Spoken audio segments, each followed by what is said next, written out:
Hello दोस्तों, मैं ओम प्रकाश शर्मा अपने चैनल ओम ज्ञान एक्सप्रेस में एक बार आपका फिर से स्वागत करता हूं। दोस्तों, आज हम आपके सामने लेकर आए हैं लेखपाल स्पेशल। लेखपाल स्पेशल में हम आपको वन लाइनर क्वेश्चन, हर सब्जेक्ट के कम से कम 1000 क्वेश्चन हम आपको लेकर आएंगे, जिससे हर एग्जाम में, चाहे जो भी जीके का एग्जाम होगा, जिसमें भी जीके होगा, उसमें से आपको निश्चित रूप से कम 70 से 80% इसी में से मिल जाएगा। तो दोस्तों, हम शुरू करते हैं अपना टॉपिक। भारतीय क्षेत्र में कौन से दो ज्वालामुखी द्वीप हैं? बैरन एवं नारकोंडम। हैदराबाद के जुड़वा नगर कौन से हैं? हैदराबाद का जुड़वा नगर सिकंदराबाद को कहा जाता है। थार भूमि कहाँ स्थित है? थार भूमि राजस्थान में स्थित है। भारत का कौन सा राज्य सबसे अधिक सीमाओं को स्पर्श करता है? उत्तर प्रदेश का। उसके बाद हम दोस्तों बात करते हैं, स्वतंत्रता से पहले कौन सा भारतीय क्षेत्र काले पानी के नाम से जाना जाता था? स्वतंत्रता के पहले अंडमान निकोबार द्वीप समूह को काले पानी के नाम से जाना जाता था। भारत का कौन सा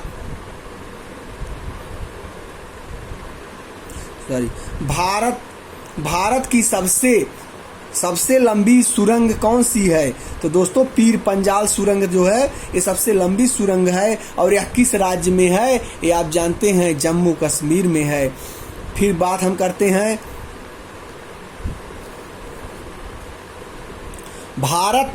भारत का कौन सा राज्य चीन, नेपाल और भूटान की सीमाओं को स्पर्श करता है? तो ये हमारा क्या है? सिक्किम है। सियाचिन ग्लेशियर भारत के किस राज्य में है? सियाचिन ग्लेशियर जम्मू कश्मीर में है। पोर्ट ब्लेयर कहाँ स्थित है? पोर्ट ब्लेयर दक्षिण अंडमान में स्थित है।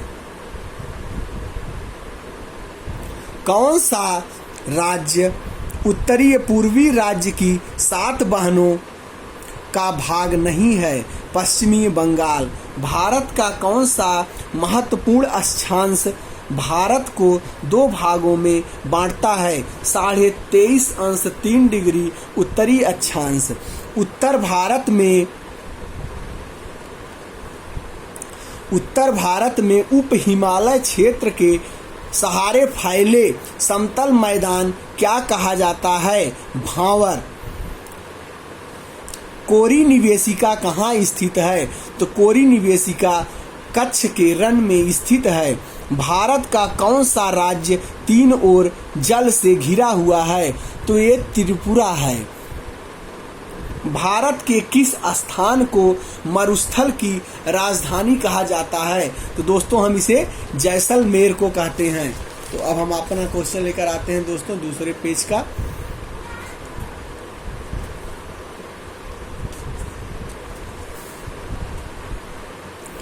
सबसे पहला क्वेश्चन, अरावली और विंध्य श्रृंखलाओं के बीच कौन सा पठार है? अरावली और विंध्य श्रृंखलाओं के बीच मालाबार का पठार है। क्षेत्रफल की दृष्टि से भारत का विश्व में कौन सा स्थान है? तो यह दोस्तों 7वां स्थान है, जो कि 2.42% है। पूरे विश्व के क्षेत्रफल का 2.42% भारत की जनसंख्या इस पे निवास करती है। जनसंख्या की दृष्टि से भारत का स्थान दूसरा है दोस्तों, और जो कि पूरे विश्व में जो है 17.5% है। अंडमान निकोबार द्वीप समूह कहाँ स्थित है? तो यह दोस्तों क्वेश्चन आता है, अंडमान निकोबार द्वीप समूह बंगाल की खाड़ी में स्थित है। लक्षद्वीप कहाँ स्थित है? तो लक्षद्वीप जो है अरब सागर में स्थित है। भारत का दक्षिणी छोर क्या कहलाता है? इसे हम इंदिरा पॉइंट कहते हैं, और इसी का नाम पिगमिलियन पॉइंट भी है। भारत का मानक समय कहाँ से लिया गया है? तो भारत का मानक समय इलाहाबाद के निकट नैनी नामक स्थान से लिया गया है। भारत के मानक समय और ग्रीनविच समय में कितना अंतर है? तो दोस्तों यह 5.5 घंटे का अंतर है। भारत की मुख्य भूमि की तटरेखा लंबाई 6100 किलोमीटर है और भारत की कुल तटरेखा की लंबाई 7516 किलोमीटर है।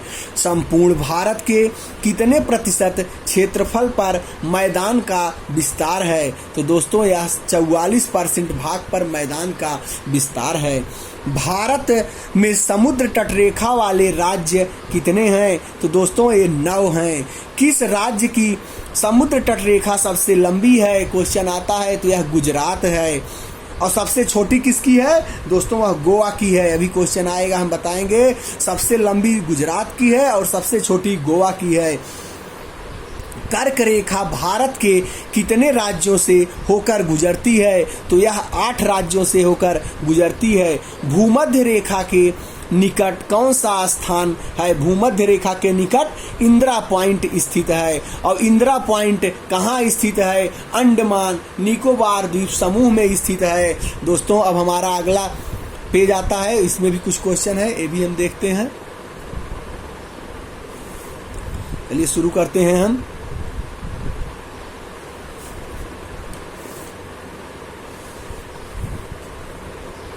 अपने अगले क्वेश्चन की तरफ चलते हैं दोस्तों।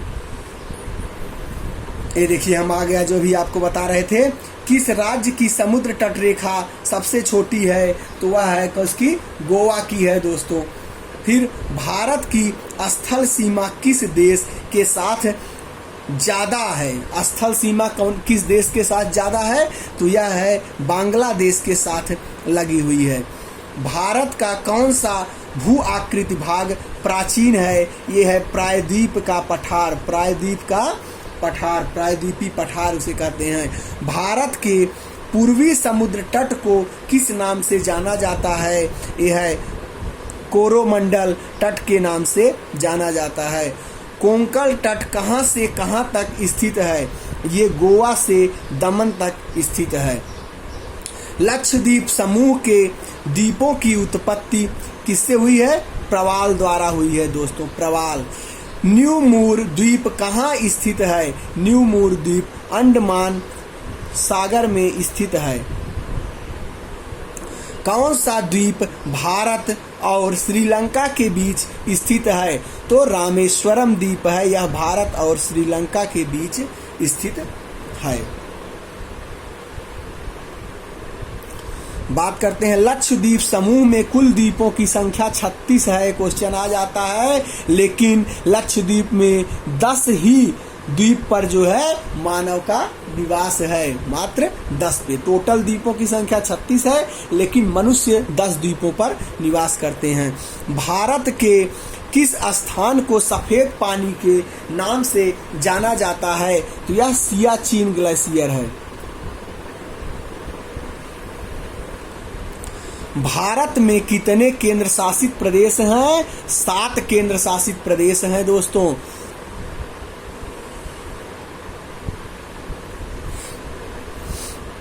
किस देश के साथ न्यू मूर द्वीप के कारण भारत से विवाद है? भारत और बांग्लादेश के साथ न्यू मूर से विवाद है। भारत किस गोलार्ध में स्थित है? भारत जो है उत्तरी गोलार्ध में स्थित है दोस्तों। किस राज्य को पहले नेफा के नाम से जाना जाता था? तो यह है अरुणाचल प्रदेश। कौन सा महत्वपूर्ण अक्षांश भारत को 2 भागों में बांटता है? यह है, अभी हम आपको बताए थे इसको, 23 अंश 3 डिग्री उत्तरी अक्षांश। मानव के किस भारत के किस स्थान को मरुस्थल की राजधानी कहा जाता है? मरुस्थल की राजधानी जैसलमेर को कहा जाता था, ये भी हम आपको बताए थे। अरावली और विंध्य श्रृंखलाओं के बीच कौन सा पठार है? अरावली और विंध्य श्रृंखलाओं के बीच मालाबार का पठार है, जो हमने अगले पेज में इसको भी बताया था। छोटा नागपुर किसका नाम है? छोटा नागपुर। रांची के पठार का नाम छोटा नागपुर है दोस्तों। हम अगले क्वेश्चन की तरफ आते हैं।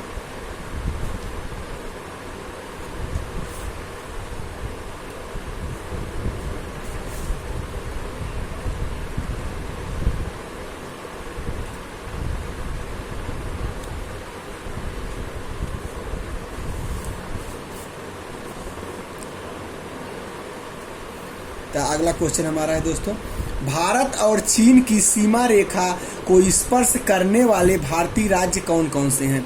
भारत और चीन की सीमाओं को स्पर्श करने वाले भारतीय राज्य पूछ रहा है दोस्तों, कौन कौन से हैं? नंबर 1 पे अरुणाचल प्रदेश, नागालैंड, मणिपुर और मिजोरम। दक्षिणी भारत की सबसे ऊंची चोटी, दक्षिण भारत की सबसे ऊंची चोटी क्या है दोस्तों? अन्नाईमुड़ी है। सर्वप्रथम इंडिया शब्द का प्रयोग किस भाषा में किया गया था? तो ये ग्रीक भाषा में इंडिया का प्रयोग किया गया था। फिर हम बात करते हैं भारतीय मानक समय कितने डिग्री देशांत पर आधारित है? यह 82.36 डिग्री पूर्वी देशांतर पर स्थित है।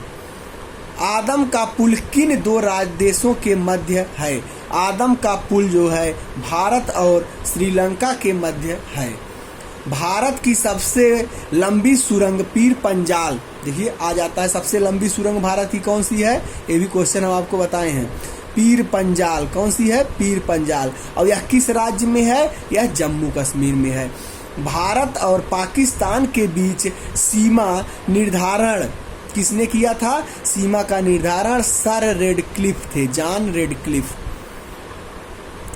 भारत की भूमि का सबसे उत्तरीय भाग क्या कहलाता है? सबसे उत्तरी भाग इंद्राकाल कहलाता है। दक्षिणी गंगोत्री क्या है? दक्षिणी गंगोत्री अटलांटिक स्थित भारतीय वैज्ञानिक अनुसंधान केंद्र है। आंध्र प्रदेश की पुरानी राजधानी कौन सी है? कुर्नूल है, कुर्नूल। सतपुड़ा की पहाड़ियां किस राज्य में है? सतपुड़ा की पहाड़ियां मध्य प्रदेश में है। अंडमान निकोबार द्वीप समूह की सबसे ऊंची चोटी कौन सी है? सैंडल पीक है, सैंडल पीक। अंडमान निकोबार द्वीप समूह की सबसे ऊंची चोटी सैंडल पीक है।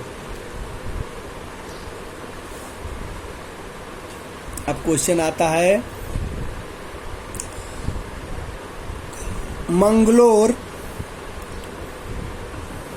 मंगलोर से कन्याकुमारी तक का तटीय क्षेत्र क्या कहलाता है? मालाबार तट कहलाता है। दक्कन का पठार किन राज्यों में स्थित है? दक्कन का पठार महाराष्ट्र, मध्य प्रदेश, गुजरात, कर्नाटक, आंध्र प्रदेश। कौन कौन सा? महाराष्ट्र, मध्य प्रदेश, गुजरात, कर्नाटक, आंध्र प्रदेश में स्थित है। नीलगिरी की पहाड़ियां किन राज्यों में स्थित है? नीलगिरी की पहाड़ियां तमिलनाडु में स्थित हैं। अब हमारा अगला क्वेश्चन आता है दोस्तों,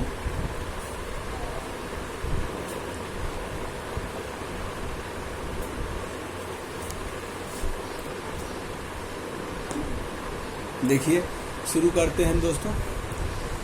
अरावली की पहाड़ियां किस राज्य में है? अरावली की पहाड़ियां कहाँ पर हैं? स्थित हैं राजस्थान में। अरावली के पूर्व की ओर कौन सी नदी है? कौन सी नदी निकलती है? ये बनास नदी है, अरावली के पूर्व से निकलती है। भूवैज्ञानिकों के अनुसार हिमालय पर्वत पहले क्या था? भूवैज्ञानिकों के अनुसार हिमालय पर्वत पहले जो है तिथिस नामक समुद्र था।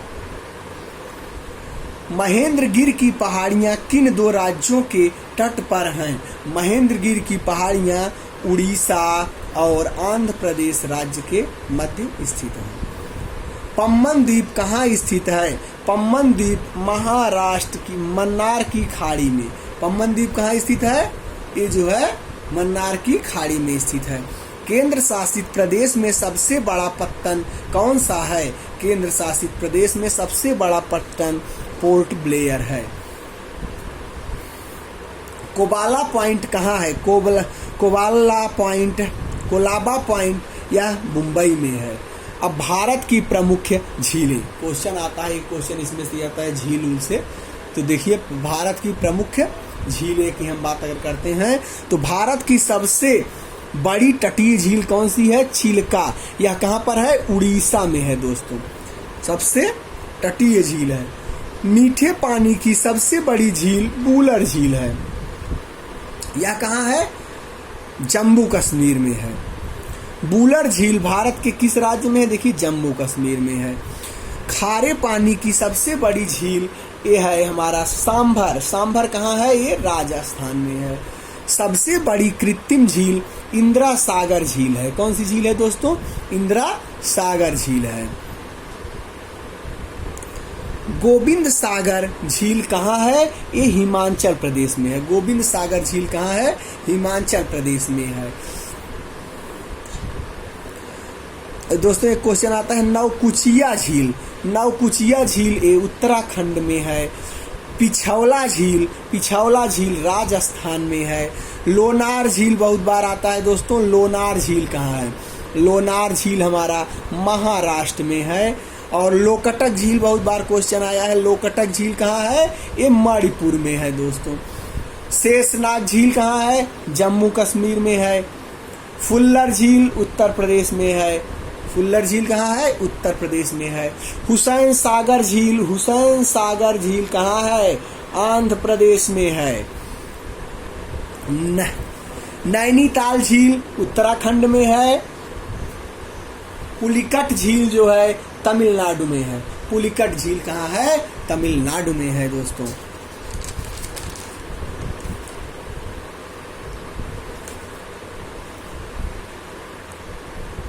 फिर हम बात करते हैं दोस्तों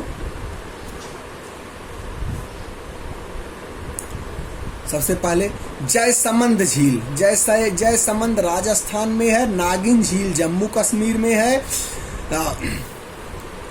देवताल झील उत्तराखंड में है। और डिडवाना झील राजस्थान में है। सात ताल झील उत्तराखंड में है। अनंतनाग झील जम्मू कश्मीर में है। दोस्तों एक ट्रिक है कि लगभग क्वेश्चन जिसमें जो है सर्प का नाम आता है, नाग कोई भी हो, वो झील लगभग जम्मू कश्मीर में रहेगी। और जिसमें ताल की बात आती है वो झील जो है उत्तराखंड में रहेगी। फिर हम बात करते हैं दोस्तों प्रमुख जलप्रपात। हम जलप्रपात को अब देखते हैं भारत के। भारत का सबसे ऊंचा जलप्रपात कौन सा है? तो यह है जोग या गोरसप्पा या जोग जलप्रपात। ये कहाँ पर है? ये राजस्थान पे है। अब इसका जो है नाम बदल कर क्या रख दिया गया है? महात्मा गांधी जलप्रपात रख दिया गया है दोस्तों। किस नदी पर है? श्रावती नदी पर है।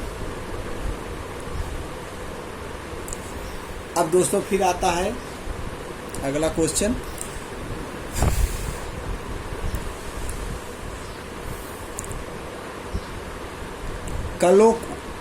कलोकट जलप्रपात किस राज्य में है? कलोकट बिहार में है। शिव समुद्रम जलप्रपात जो है ये हमारा कावेरी नदी पे है। और ये बिहार नदी, इसका नाम भी बिहार नदी है। कपिल जलधारा जलप्रपात नर्मदा नदी पर है। धुआंधार जलप्रपात नर्मदा नदी पर है। एन्या जलप्रपात नर्मदा नदी पर है। बिहार जलप्रपात टोंस नदी पर है। हुंडरू जलप्रपात स्वर्ण रेखा पर है। चुलिया और पुनासा जलप्रपात चंबल नदी पर है। भारत की नदियों के उद्गम स्थल कौन सी नदी कहाँ से उद्गम स्थल है इसका हमें बताना है। गंगा नदी का उद्गम स्थल कहाँ से है? गंगोत्री कहाँ है? उत्तराखंड में है। नर्मदा नदी का अमरकंटक है। अमरकंटक कहाँ है? मध्य प्रदेश में है। कावेरी कुर्क में है, कर्नाटक। गोदावरी नासिक, गोदावरी नासिक, नासिक कहाँ है? महाराष्ट्र में है दोस्तों। फिर हम अगला आते हैं अगले पेज पे।